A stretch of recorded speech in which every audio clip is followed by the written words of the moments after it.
Once upon a time, in a small mountain village, a curious boy named Trevon sat atop a hill overlooking the world.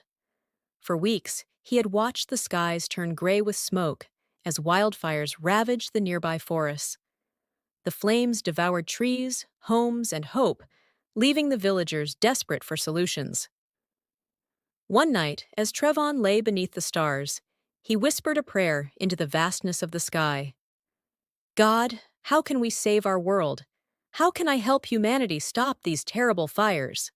To Trevon's amazement, a soft voice answered, carried on the evening breeze.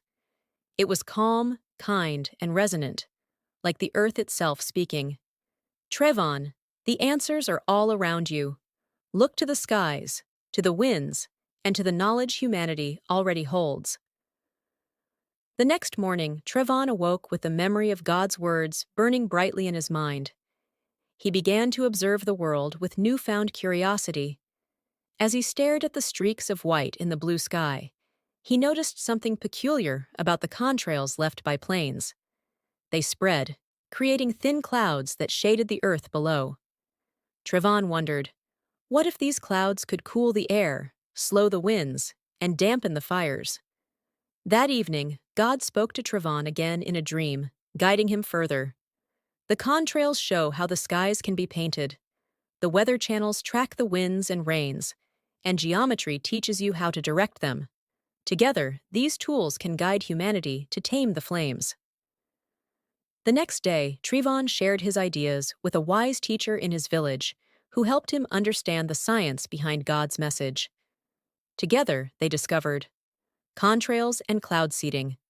Planes could be used to release water vapor or particles into the air in strategic patterns, forming artificial clouds to cool wildfire zones.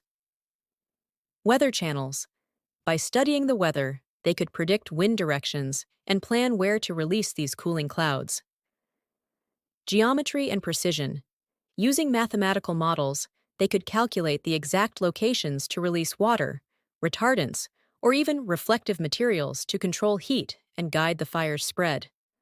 Word of Trevon's vision spread, reaching scientists and leaders far beyond the village. Inspired, they began testing his ideas. Planes created clouds that cooled the air above burning forests.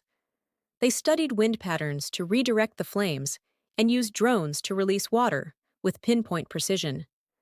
Together, they found ways to work in harmony with nature to save it.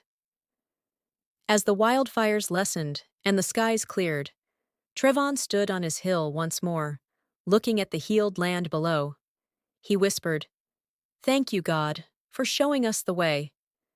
And the voice came back, soft and warm. "You have always had the answers, Trevon. Sometimes all it takes is someone brave enough to see them."